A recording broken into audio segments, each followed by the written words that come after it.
everything reminds me of you. No, I mean everything reminds me of you.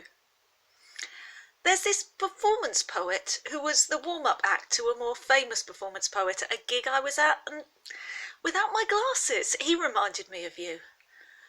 But then I saw him again when I did have my glasses, and I realised that actually, the only real point of resemblance is you're both vaguely blonde.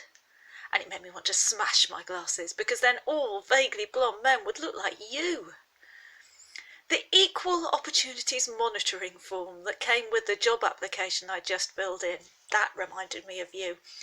As I boringly ticked white British, my eyes were naturally drawn to the far more exciting options further down the page, and they fixed on one as I thought to myself, that's your ethnicity.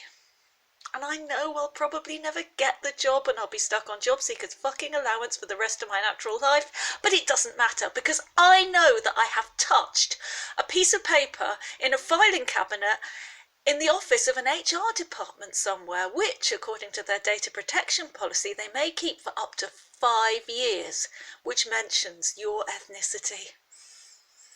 And on the sadly extremely rare occasions that you favourite one of my tweets on Twitter, I love the way that the notification that pops up in my email has got your name on it. You've found your way into my inbox, which, come to think of it, sounds like it ought to be some kind of sexual euphemism. And God, I wish it was.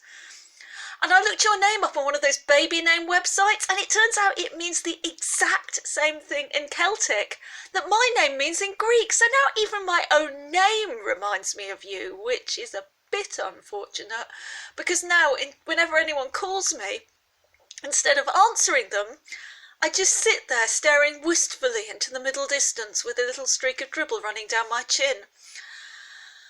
And I know I'm old enough to be your mother, and I know you've already got a girlfriend, and you're an uber hottie, and I'm a bit of a minger, and if you ever heard this poem and realised it was about you, well, you'd probably take out a restraining order. But then there'd be a restraining order with both our names on it.